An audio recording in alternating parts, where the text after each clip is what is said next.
Welcome to my YouTube channel Govind Aryan 1995। तो दोस्तों आज हम शुरू करने जा रहे हैं फास्ट रिवीजन मध्यकालीन भारत का, जिसमें होगा सल्तनत काल। फास्ट रिवीजन जो कि उत्तर प्रदेश पुलिस के लिए बहुत महत्वपूर्ण है, इसलिए आज शुरू हो जाओ फास्ट रिवीजन के लिए। पहला क्वेश्चन है स्क्रीन पर आपके सामने। सिंध पर विजय प्राप्त करने वाले अरब सेना के सेनापति का नाम बताइए। मोहम्मद बिन कासिम, जिसने 712 ईस्वी में सिंध पर अटैक किया था राजा दाहिर के समय। महमूद गजनवी ने 1025 ईस्वी में किस प्रसिद्ध मंदिर पर धावा बोला था? सोमनाथ मंदिर, जो गुजरात में सोमनाथ में है। इस पर महमूद गजनवी ने 1025 में अटैक किया था और यहाँ से 20 लाख स्वर्ण मुद्राएं और दीनारें लेकर के गया था और बहुत सारी संपत्ति। नेक्स्ट है, तराइन की दूसरी लड़ाई में पृथ्वीराज को किसने पराजित किया था? तो तराइन की दूसरी लड़ाई में पृथ्वीराज को पराजित किया था मोहम्मद गौरी ने 1192 ईस्वी में। नेक्स्ट आपका, पृथ्वीराज चौहान को मोहम्मद गौरी ने किस युद्ध में हराया था? तराइन के द्वितीय युद्ध में 1192 ईस्वी में। पृथ्वीराज चौहान ने मोहम्मद गौरी को किस युद्ध में पराजित किया? 1191 ईस्वी, तराइन के प्रथम युद्ध में। किस राजपूत राजा ने मोहम्मद गौरी को पहली बार हराया था? तो ये थे बघेल भीम, जिन्हें भीम और मूलराज के नाम से भी जाना जाता है, जो अपनी माता नायका देवी के संरक्षण में राज्य कर रहे थे और ये उस समय अनहिलवाड़ के राजा थे। दिल्ली सल्तनत का शासन कब प्रारंभ हुआ? 1206 ईस्वी में। मोहम्मद गौरी की मृत्यु के बाद भारत में दिल्ली सल्तनत की नींव पड़ी थी। अजमेर में 2.5 दिन का झोंपड़ा किसने बनवाया था? कुतुबुद्दीन ऐबक ने। कुतुब मीनार किस प्रसिद्ध शासक ने पूरा किया था? कुतुब मीनार की नींव डाली थी कुतुबुद्दीन ऐबक ने, इसे पूरा किया था इल्तुतमिश ने।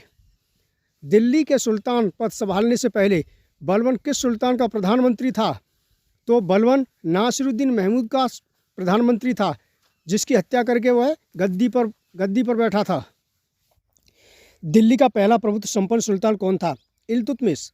दिल्ली सल्तनत का उद्धारक कौन था? इल्तुतमिश। नियमित मुद्रा जारी करने वाला और दिल्ली को अपने साम्राज्य की राजधानी घोषित करने वाला दिल्ली का प्रथम सुल्तान कौन था? ये भी इल्तुतमिश था। किसको शक्तिशाली अमीरों के एक समूह चहलगानी के विनाश का श्रेय दिया गया है? इंग्लिश में अमीरों को नेवल कहते हैं, इसलिए नेवल लिखा हुआ है। वो है बलबन। प्रसिद्ध फारसी त्यौहार नौरोज का प्रवर्तक किसने किया था? ये भी गयासुद्दीन बलबन ने किया था। चंगेज खान ने जलालुद्दीन का पीछा करते हुए किसके शासनकाल में भारत की सीमाओं पर आक्रमण किया था? इल्तुतमिश के समय चंगेज खान भारत की सीमाओं तक आ पहुंचा था, जलालुद्दीन मंगबरनी का पीछा करते हुए। चहलगानी या फोर्टी मतलब चालीसा के रूप में विख्यात टर्की सामंतों की शक्ति को भंग करने वाला प्रथम दिल्ली सुल्तान कौन था? ये भी बलबन था। प्रथम मुस्लिम महिला शासिका कौन थी जिसे दिल्ली पर शासन किया? दिल्ली सल्तनत की प्रथम महिला सुल्तान रजिया सुल्तान थी, जो इल्तुतमिश की पुत्री थी।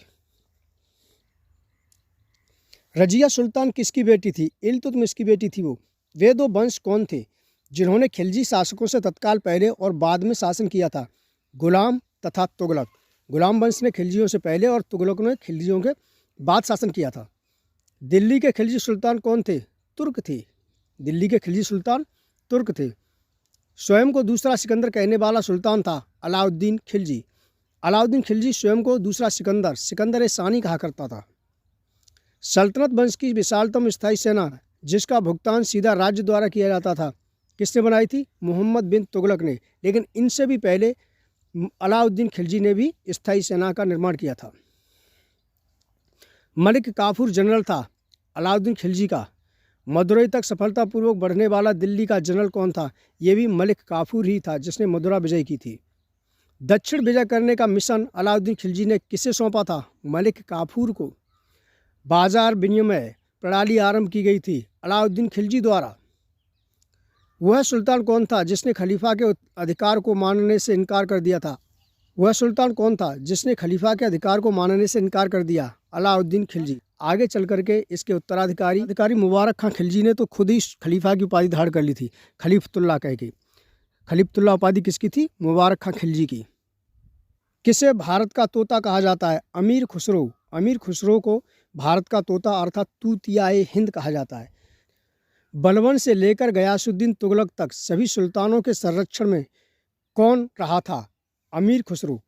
वर्तमान दौलताबाद, जहां मोहम्मद बिन तुगलक ने दिल्ली से राजधानी को स्थानांतरित किया था, किसके समीप स्थित है? औरंगाबाद। ब्राह्मणों पर भी जजिया लगाने वाला दिल्ली सुल्तान कौन था?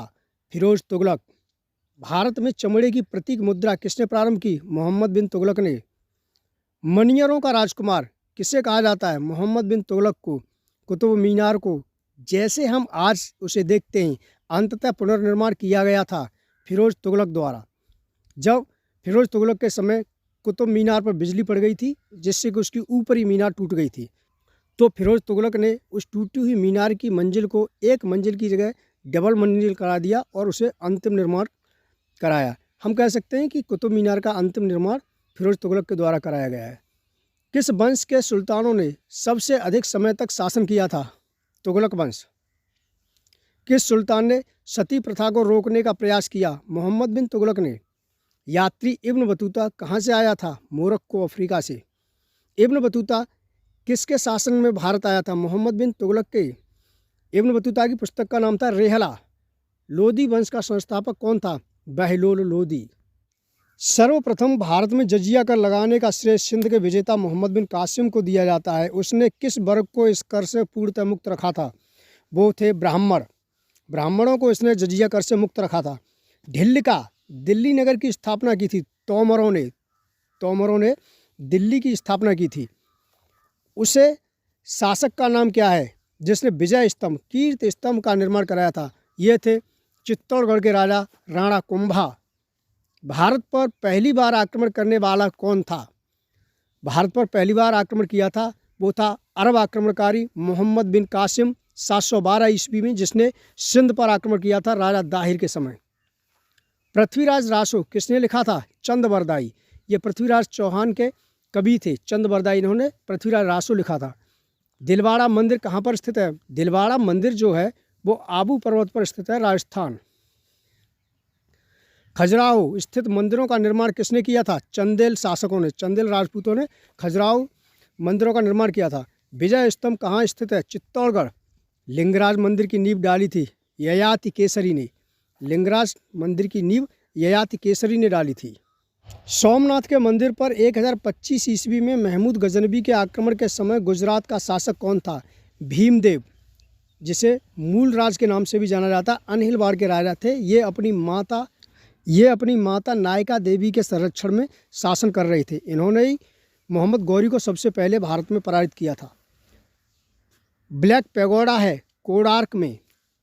किस नाटक के कुछ अंश 2.5 दिन का झोंपड़ा मस्जिद पर दीवार पर अंकित हैं? हरिकेल नाटक की। विक्रमशिला शिक्षा केंद्र के संस्थापक का नाम? धर्मपाल, जो पाल वंश के शासक थे। पाल वंश का संस्थापक था गोपाल पाल वंश के संस्थापक थे। पाल वंश की राजधानी थी मुद्दगिरी या मुंगेर। 57 राष्ट्रकूट वंश का संस्थापक था दंत बर्मन द्वितीय। किस मंदिर परिसर में एक भारी भरकम नंदी की मूर्ति जिसे भारत का किस मंदिर परिसर में एक भारी भरकम नंदी की मूर्ति है जिसे भारत की विशालतम नंदी मूर्ति माना जाता है? कंदरिया महादेव मंदिर में। किसे एक नए संवत चलाने का यश प्राप्त है? लक्ष्मण सेन को। भारत में प्रथम आक्रमणकारी था मोहम्मद बिन कासिम, जो 712 ईस्वी में जिसने अटैक किया था सिंध पर।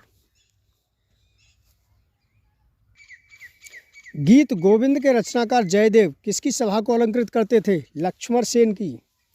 जगन्नाथ मंदिर किस राज्य में है? जगन्नाथ मंदिर उड़ीसा में है, ओडिशा। पुरी में स्थित कोणार्क के विशाल सूर्यदेव के मंदिर के निर्माता नरसिंह प्रथम अजयपाल संस्थापक थे। अजमेर के चंदावर का युद्ध 1194 ईस्वी किसके मध्य हुआ था? जयचंद एवं मोहम्मद गौरी के बीच। इसमें जयचंद की पराजय हुई। लिंगराज मंदिर किस शहर में अवस्थित है? भुवनेश्वर, उड़ीसा। सेन वंश का संस्थापक था सामंत सेन। किस विदेशी यात्री ने गुर्जर प्रत्यार वंश को अल गुजर एवं इस वंश के शासकों को बोरा कहकर पुकारा है? यह था अल मसूदी। जैन वास्तुकला का प्राचीनतम उदाहरण मिलता है दिलवाड़ा मंदिर में। राष्ट्रकूट वंश की राजधानी थी मालखंड या मान्यखेत। बादामी में दुर्ग का निर्माण करवाने तथा बादामी को राजधानी बनाने का श्रेय किस चालुक्य के शासक को है? पुलकेशिन प्रथम को। किस चालुक्य शासक ने थानेश्वर व कन्नौज के महान शासक हर्षवर्धन को नर्मदा तट पर परास्त किया और उसे दक्षिण में बढ़ने से रोका? पुलकेशिन द्वितीय। किस चालुक्य शासक ने चेर चोल पांड्य को हराया, जिस कारण उसे तीनों समुद्रों, बंगाल की खाड़ी, हिंद महासागर व अरब सागर का स्वामी भी कहा जाता है। विक्रमादित्य प्रथम को श्रीलंका पर विजय प्राप्त करने वाला चोल वंश का सबसे प्रतापी राजा था। राजेंद्र प्रथम पहाड़ी काटकर एलोरा के विश्वविख्यात कैलाशनाथ मंदिर का निर्माण करवाया था। राष्ट्रकूटों ने चालुक्य वंश का सर्वाधिक प्रसिद्ध शासक था पुलकेशिन द्वितीय। कौन सा शहर चोल राजाओं की राजधानी था, तंजावुर या तंजौर? पांड्य साम्राज्य की राजधानी कहाँ थी, मदुरई। राष्ट्रकूट साम्राज्य का संस्थापक कौन था, दंतिदुर्ग। यादव सम्राटों की राजधानी कहाँ थी, देवगिरी। चोल राजाओं ने किस धर्म को संरक्षण प्रदान किया था, शैव धर्म को। प्रथम भारतीय शासक कौन था जिसने अरब सागर में भारतीय नौसेना की सर्वोच्चता स्थापित की, राज राजा प्रथम। किस शासक के पास एक शक्तिशाली नौसेना थी, चोल शासकों के पास। राष्ट्रकूटों को किसके द्वारा उखाड़ फेंका गया था, तैलप द्वितीय के द्वारा। एलोरा के प्रसिद्ध कैलाशनाथ मंदिर का निर्माण किसने कराया था, कृष्ण प्रथम ने। किसने कन्नड़ काव्य शास्त्र की प्राचीनतम कृति कविराज मार्ग की रचना की थी, अमोघ वर्ष ने। किस राजवंश का काल कन्नड़ साहित्य के उत्पन्न का काल माना जाता है, राष्ट्रकूट। मंदिर स्थापत्य कला की द्रविड़ शैली का आरंभ किस राजवंश के समय में हुआ था, पल्लव राजवंश के समय में। चालुक्य विक्रम संवत का प्रचलन किसने किया, विक्रमादित्य षष्ठ। चोल काल में नौसेना का सर्वाधिक विकास किसके समय में हुआ था, राजेंद्र प्रथम के समय। चोल राज्य की राजधानी तंजौर को बनाने वाला शासक कौन था, विजयालय। चोल साम्राज्य का संस्थापक था विजयालय। पल्लवों की राजभाषा थी संस्कृत। चोल काल में सोने के सिक्के कहलाते थे कुलंजू। एलोरा का 34 गुफाओं का मंदिर कब बनाया गया, 700 ईस्वी से 800 ईस्वी के बीच। 3 मुख वाली ब्रह्मा विष्णु व महेश की मूर्ति जो त्रिमूर्ति के नाम से जानी जाती है, गुफा में है एलिफेंटा की। होयसल स्मारक पाए जाते हैं हलेबीड और बेल्लूर में। दक्षिण भारत का तकोल्लम का युद्ध हुआ था चोल एवं राष्ट्रकूटों के मध्य। चोल प्रशासन की विशेषता क्या थी, ग्राम प्रशासन की स्वायत्तता। चोलों का राज्य किस क्षेत्र में फैला हुआ था, कोरोमंडल तट, दक्कन के कुछ भाग में। हेलो दोस्तों, अगर मेरा ये प्रयास अच्छा लगा हो तो प्लीज़ सब्सक्राइब जरूर करें। Thank you.